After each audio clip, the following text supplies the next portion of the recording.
पंजाब में विपक्षी गठबंधन बिखर गया है।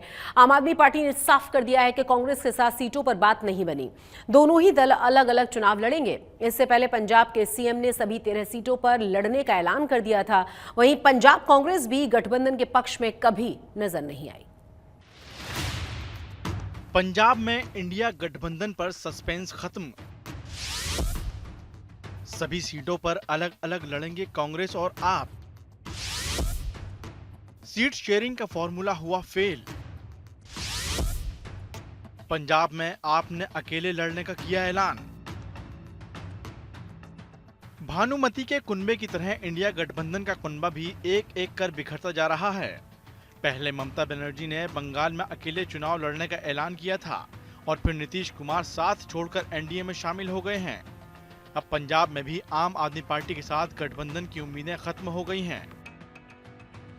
आम आदमी पार्टी के पंजाब प्रभारी और राज्यसभा सांसद संदीप पाठक ने आज तक से खास बातचीत में आधिकारिक तौर पर पंजाब में गठबंधन को लेकर बड़ा ऐलान किया। उन्होंने कहा कि पंजाब में आम आदमी पार्टी सभी 13 सीटों पर अकेले चुनाव लड़ेगी। दोनों राज्यों की इकाई ने ये सहमति दिखाई थी कि हम अलग अलग लड़ना चाहते हैं, तो कमेटी में भी ये सहमति बन गई है कि भाई पंजाब में अलायंस नहीं होगा। ठीक है। और बाकी की जगह चर्चाएं चल रही है।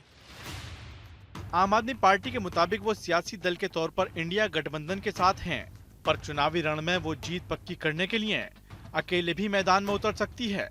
इसके साथ ही आपने इंडिया गठबंधन की बैठकों को लेकर तीखा तंज कसा है। इंडिया अलायंस के साथ महीनों हो गए बातचीत करते। सारे स्टेट्स जो इम्पोर्टेंट स्टेट्स हैं, जो भी टेबल में था डिस्कशन के लिए, उन सब पर डिस्कशन हुआ, सारों पर डिटेल पे डिस्कशन हुआ, लेकिन नतीजा कुछ नहीं निकल रहा है। इम्पोर्टेंट तो ये है ना कि नतीजा निकलना चाहिए।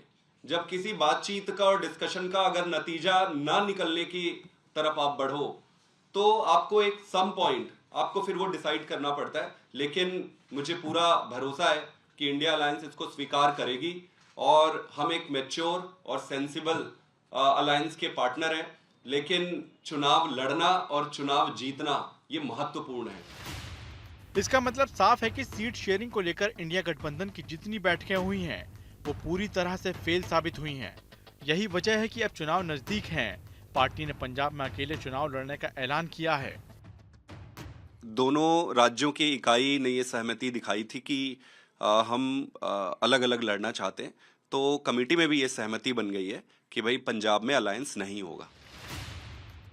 पंजाब में कांग्रेस और आप के बीच अलायंस न होने की सुगबुगाहट पहले से थी, क्योंकि दोनों ही पार्टियों का स्टेट लीडरशिप नहीं चाहता था कि पंजाब की 13 सीटों पर किसी तरह का कोई समझौता हो। पूरे देश का पंजाब बनेगा हीरो। इस बार लोकसभा में आम आदमी पार्टी पंजाब में 13 की 13 जीतेंगे जी। The state unit of Punjab is completely against this. We don't see they are prosecuting our people. Monday को ऑनरेबल कांग्रेस प्रेसिडेंट खड़गे साहब को मिलने वाला हूँ पार्लियामेंट में। ये व्यू वो पहले भी जानते हैं सारे स्टेट यूनिट का और हमारा। अब भी हम गुजारिश करेंगे, ठीक है एंटी बीजेपी ब्रैकेट में आप इनको रखिए, मगर अलायंस हमारा ना इनसे है, ना कल था, ना आज है, ना कल होगा। We are sure about it. We have nothing to do with the AAP. Punjab में गठबंधन को लेकर आम आदमी पार्टी के द्वारा ठेंगा तो दिखा दिया गया है, पर कांग्रेस की तरफ से कोई आधिकारिक ऐलान नहीं किया गया है। अब देखना ये होगा कि 11 फरवरी को लुधियाना के सरमाला में होने वाली कन्वेंशन में कांग्रेस अध्यक्ष मल्लिकार्जुन खड़गे के द्वारा कोई बड़ा ऐलान किया जाता है या नहीं। आज तक ब्यूरो। पंजाब में गठबंधन न होने के लिए आम आदमी पार्टी कांग्रेस को जिम्मेदार ठहरा रही है। उधर दूसरी तरफ सियासी दलों ने भी पंजाब में लोकसभा चुनावों को लेकर तैयारियां शुरू कर दी हैं। हम आपको बताएंगे कि अगर मौजूदा वक्त में पंजाब में लोकसभा के चुनाव हो जाएं तो किस पार्टी को कितनी सीटें मिलेंगी और किसे कितना नुकसान होगा।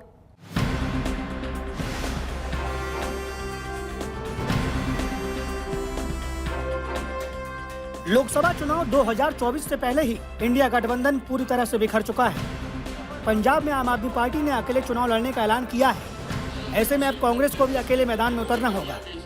वहीं दूसरी तरफ सुखबीर बादल पहले ही चुनावी तैयारियों में जुट चुके हैं और बीजेपी ने भी चुनाव के मद्देनजर अपनी रणनीति पर काम करना शुरू कर दिया है। आपको यहाँ ये भी बता दें कि एक तरफ जहाँ पंजाब में कांग्रेस और आप का गठबंधन लगभग टूट गया है, तो वहीं दूसरी तरफ चुनाव से पहले अकाली दल और बीजेपी के बीच गठबंधन की खबरें लगातार सुर्खियां बटोर रही है। ऐसी स्थिति में अगर आज पंजाब में चुनाव हो तो इसके नतीजे क्या होंगे, इसको लेकर इंडिया टुडे ग्रुप और सी वोटर ने पंजाब का मिजाज जानने का प्रयास किया है। पंजाब में लोकसभा की 13 सीटें हैं। यहाँ अगर आज चुनाव हुए तो आम आदमी पार्टी का वोट शेयर बढ़कर 27.2% तक पहुँच जाएगा। वहीं इस सर्वे में कांग्रेस को 37.6%, बीजेपी को 16.9%, अकाली दल को 14.4% और अन्य के खाते में 3.9% वोट शेयर जाता हुआ दिख रहा है। वहीं अगर इसे सीटों के लिहाज से देखें तो India Today group C voter survey के मुताबिक पिछले चुनाव में आपको 1 सीट मिली थी और वो आंकड़ा बढ़कर 5 सीट तक पहुंच जाएगा। उसके अलावा कांग्रेस को जहां 8 सीटें मिली थी वो घटकर 5 तक रह जाएगी। अकाली दल 2 सीटों से घटकर 1 पर पहुंच जाएगा। वहीं बीजेपी अपनी दोनों सीट बचाती हुई दिख रही है। इसके अलावा 1 सीट अन्य के खाते में जा सकती है। फिलहाल ये तो आंकड़ों की जुगलबंदी है। जैसे जैसे लोकसभा चुनाव नजदीक आएगा वैसे वैसे सियासी समीकरण बनेंगे और बिगड़ेंगे, जिसका असर इन आंकड़ों पर भी देखने को मिल सकता है। आज तक ब्यूरो। लोकसभा चुनावों को लेकर पंजाब में चुनावी माहौल गरमाने लगा है। साथ ही हरियाणा और हिमाचल प्रदेश में भी राजनीतिक पार्टियां चुनावी मूड में आ चुकी हैं। इसीलिए India Today group C voter ने देश का मिजाज जानने का प्रयास किया है। जनता की नब्ज पर हाथ रखने की कोशिश की गई है। India Today group C voter के इस सर्वे को लेकर नेताओं की क्या राय है, देखिए।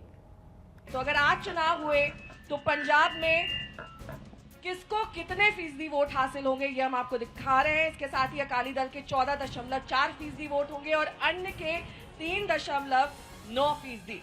इस पूरे सर्वे में हम आपको दिखा देते हैं कि 2024 में अगर आज चुनाव हुए तो किस पार्टी को कितनी सीटें हासिल होंगी। इसमें सबसे आगे आम आदमी पार्टी दिखाई दे रही है, जहां पर पिछली बार उन्हें 1 सीट हासिल हुई थी। इस मूड ऑफ द नेशन यानी कि देश का मिजाज में उन्हें 5 सीटें हासिल होती हुई दिखाई दे रही है, यानी कि 4 सीटों का फायदा है। जबकि अकाली दल को 2019 में 2 सीटें हासिल हुई थी, उन्हें 1 सीट का नुकसान है। उन्हें इस बार मूड ऑफ द नेशन यानी कि देश का मिजाज में 1 सीट हासिल होती हुई दिखाई दे रही। जबकि बीजेपी 2 सीट पर ही बनी हुई है। पिछली बार 2019 में भी 2 सीटें हासिल हुई थी। कांग्रेस पार्टी को 8 सीटों से अब 5 सीटें इस देश का मिजाज यानी कि मूड ऑफ द नेशन सर्वे में दिखाई दे रही है। मलविंदर जी, ये आत्मविश्वास, अति आत्मविश्वास तो नहीं है, लेकिन इस मूड ऑफ द नेशन में भी आपकी पार्टी के लिए फायदा ही 4 सीटों का दिखाई दे रहा है। उसका कारण है, देखो 40,000 से ऊपर नौकरियां दी हैं सरकारी, तो एक पैसे की कोई रिश्वत का आरोप नहीं लगा सकता। करप्शन के खिलाफ लगातार कार्रवाई मान साहब की सरकार ने करी है। सरकार आपके द्वार ऐसे कार्यक्रम की सरकारी ऑफिशियल्स गांव-गांव शहरों में वार्ड घूम रहे हैं। मान साहब की सरकार 90% लोगों को वर्ग विशेष से ऊपर उठ के बिजली फ्री की है, मान साहब की सरकार ने की है। 13,000 एकड़ से ज्यादा जमीन सरकारी जो रसूखदारों ने दबा रखी थी उसको मान साहब की सरकार ने छुड़वाया। तो लगातार पीपल वेलफेयर की स्कीम्स हो रही हैं। मुझे नहीं मालूम कौन सी वेलफेयर स्कीम है ऐसी जो इनको लगता है कि उसमें रोड़े अटकाए जा रहे हैं।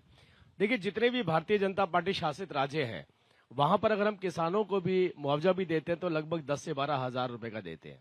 और ये मुआवजा अगर जनता तक नहीं पहुंचता, वो किसी ना किसी, बुरा मत मानिएगा, किसी ना किसी रूप से प्रचार के माध्यम से किसी दूसरी संस्थाओं के पास पहुंच जाता है। तो ऐसी पार्टी जो आम आदमी का पैसा जो सेंटर से आता है, देश के प्रधानमंत्री नरेंद्र मोदी जी देते हैं, अगर उसके अपने प्रचार पर खर्च करती है तो उससे आप अंदाजा लगाइए कि किस तरीके का मिसयूज हो रहा है। और मैं तीसरी बात एक बीच में जवाब देना चाहूंगा। मैं तीसरी बात नहीं, आप तो देखिए ना, शराब बेच के प्रचार, चिट्टा बेच के प्रचार, हर तरीके का प्रचार। पंजाब में आज देखिए गुंडों के मनोबल, जो लुटेरे हैं उनके मनोबल कितने बड़े हुए हैं। उन्हें मालूम है पुलिस हमें पकड़ने वाली नहीं है, क्योंकि कहीं ना कहीं से ऊपर से नीचे तक कनेक्टिविटी बनी हुई है। अब साहब बात यह है, भारतीय जनता पार्टी और ब्रिटिश एक समान कांग्रेस बंद करने जा रही है। नफरत की दुकान ही होने वाला है, क्योंकि लोकतंत्र को भारतीय जनता पार्टी ने of the BJP, for the BJP, by the BJP बनाने की कोशिश की है। जो बजट आया हाल ही में उसको of the rich, for the rich, by the rich बनाने की कोशिश की है। और इस वजह से पहले हिमाचल में मुक्त किया इनको, फिर कर्नाटका में मुक्त किया, फिर तेलंगाना में मुक्त किया, अब इसके बाद देश में मुक्त करने जा रहे हैं। हरियाणा बेहद दिलचस्प, जहां पर क्लीन स्वीप बीजेपी की रहती है, वहां पर वोट परसेंटेज के लिहाज से अगर देश का मिजाज परखा जाए तो 50.3% वोट बीजेपी के खाते में जाते हुए दिखाई दे रहे हैं। 2024 में 38.3% वोट कांग्रेस के खाते में, आईएनएलडी के खाते में 1.7% वोट और 9.7% वोट अन्य के खाते में दिखाई दे रहे हैं। यानी कि सीधे तौर पर बीजेपी वर्सेस कांग्रेस की लड़ाई यहां पर हरियाणा में दिखाई दे रही है। 2019 की सीटें बता देते हैं आपको। 10 सीटें हरियाणा में हैं, 10 की 10 बीजेपी के खाते में पिछली बार 2019 में गई थी, लेकिन इस बार 2 सीटों का नुकसान दिखाई दे रहा है। 2024 का जो ये हमारा सर्वे सामने आया, इसमें 2 सीटें कांग्रेस के खाते में जाती हुई दिखाई दे रही हैं, जबकि 8 सीटें बीजेपी के खाते में आ रही हैं। 10 की 10 सीटें भारतीय जनता पार्टी को हरियाणा में आने वाली है। मैं आपको ये आश्वासन देके जा रहा हूँ और उसके ऊपर हम दोबारा से डिस्कशन करेंगे। 4 सीटें हैं हिमाचल में। यहाँ पर बीजेपी का वोट प्रतिशत 60% है, जबकि कांग्रेस का 29% है।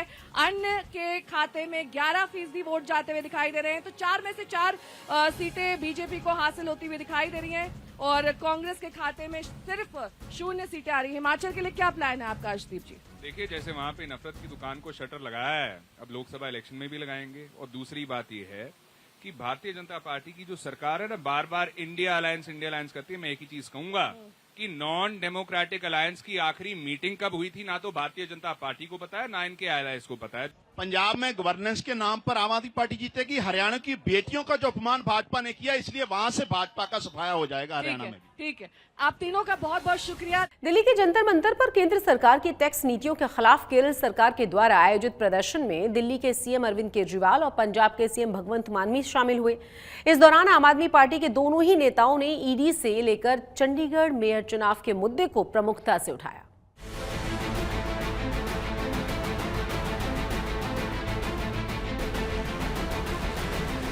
दिल्ली के जंतर मंतर से आई विपक्षी एकता की इस तस्वीर ने इंडिया गठबंधन की यादों को ताज़ा कर दिया है। मौका था केंद्र सरकार की टैक्स नीतियों के खिलाफ केरल सरकार के द्वारा आयोजित प्रदर्शन का, जिसमें संघीय ढांचे को बचाने के लिए विपक्षी दलों के तमाम बड़े नेता एक बार फिर एकजुट दिखे। हालांकि इस बार मुद्दा चुनावी न होकर केंद्र की भेदभाव वाली राजनीति का था। हमारे देश के अंदर 15-15 साल लग जाते हैं मुकदमे पूरे होने में, तो 15-15 साल किसी को भी पकड़ के जेल, या भी पीएमएलए जो कानून लेके आए उसमें ही लिखा है कि जब तक उस आदमी को, किसी को भी पकड़ के जेल में डाल दो और जब तक उस आदमी का मुकदमा पूरा नहीं हो जाता, वो निर्दोष साबित नहीं हो जाता, तब तक वो जेल से बाहर नहीं आएगा। ये तो बहुत खतरनाक है। अभी हेमंत सोरेन साहब को इन्होंने जेल में डाल दिया, अभी तक उनके ऊपर कुछ भी साबित नहीं हुआ है, अभी उनके ऊपर मुकदमा नहीं चला है, अभी मुकदमा शुरू भी नहीं हुआ है, अभी जांच चल रही है। लेकिन अगर मुकदमे को 15 साल लगे तो हेमंत सोरेन साहब 15 साल जेल में रहेंगे।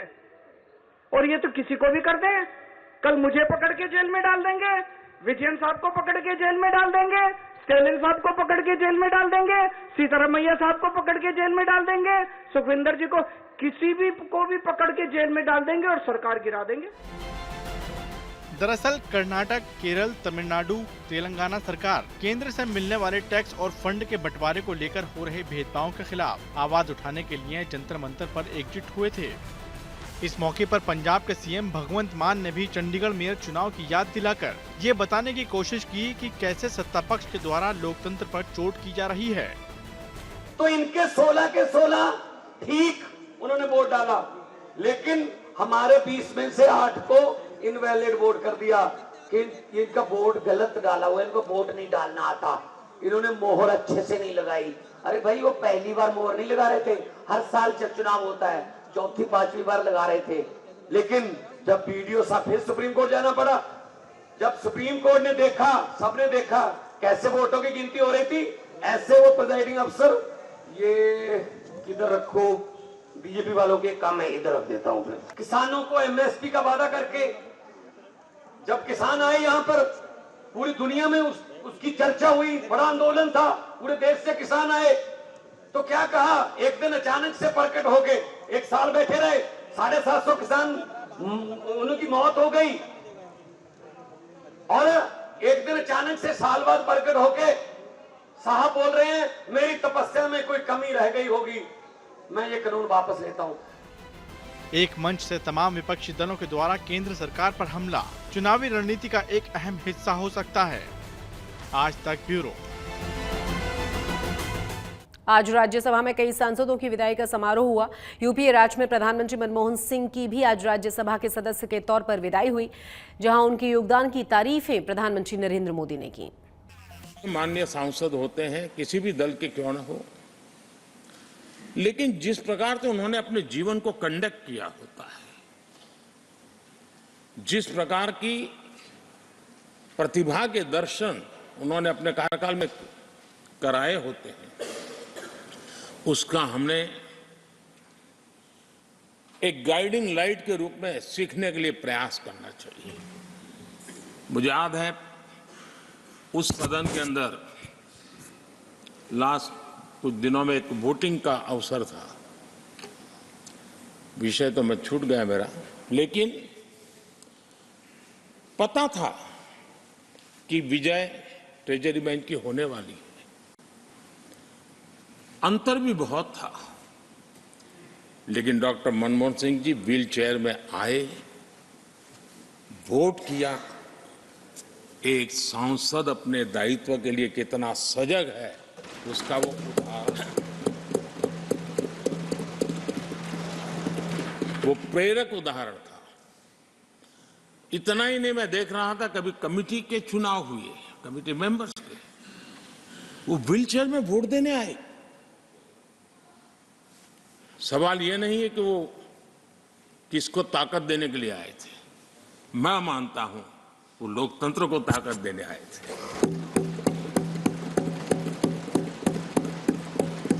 और इसलिए आज विशेष रूप से मैं उनके दीर्घायु के लिए हम सब की तरफ से प्रार्थना करता हूं, वे निरंतर हमारा मार्गदर्शन करते रहें, हमें प्रेरणा देते रहे। जालंधर में सिटी पुलिस की स्पेशल सेल ने टीम ने लॉरेंस बिश्नोई के 8 साथियों को गिरफ्तार किया है। पकड़े गए गैंगस्टर्स की पहचान संजय बावा, दीपक कुमार, राजेंद्र राजपुर, राधे अभिषेक गिल, पप्पू मनोज और दीपक कुमार के रूप में की गई है। पुलिस ने आरोपियों के पास से 3 पिस्टल, 10 कारतूस और गाड़ियां भी बरामद कर ली हैं। पुलिस के मुताबिक ये लोग धमकी, जबरदस्ती वसूली और अन्य आपराधिक गतिविधियों में शामिल थे। फिलहाल इन सभी को कर्मा फैशन के मालिक को धमकी देने के मामले में गिरफ्तार किया गया है। जम्मू कश्मीर के श्रीनगर में बुधवार की शाम आतंकवादियों ने टारगेट किलिंग के जरिए 2 पंजाबी युवकों को मौत के घाट उतार दिया। मृतकों की पहचान हुई अमृतपाल और रोहित मसीह के रूप में। दोनों ही युवक अमृतसर के रहने वाले थे, जिनके पार्थिव शरीरों को आज अमृतसर ले जाया गया। मौत की खबर मिलने के बाद दोनों ही परिवारों के परिजनों का रो रो कर बुरा हाल है। वहीं गैर कश्मीरी युवक की हत्या के बाद आज अनंतनाग में श्रद्धांजलि देने के लिए स्थानीय लोगों के द्वारा कैंडल मार्च निकाला गया था। परिवार वालों के मुताबिक अमृतपाल और रोहित लकड़ी के काम के लिए पहुंचे थे श्रीनगर, और रोहित पहली बार अपने दोस्त अमृतपाल के साथ काम करने के लिए श्रीनगर गया था, जहां आतंकवादियों ने दोनों को ही टारगेट किलिंग का शिकार बना डाला। लोकसभा चुनाव नजदीक हैं और किसान हैं खफा। ऐसे में किसान नेताओं के साथ आज चंडीगढ़ में एक अहम बैठक हुई है, जिसमें केंद्र के मंत्रियों से लेकर पंजाब के सीएम भगवंत मान तक शामिल हुए हैं। इसके अलावा पंजाब के 19 जिलों में किसानों ने मान सरकार के खिलाफ अलग से मोर्चा खोला हुआ है। ये पूरा का पूरा मामला है क्या, जानने के लिए इस रिपोर्ट को देखिए आप।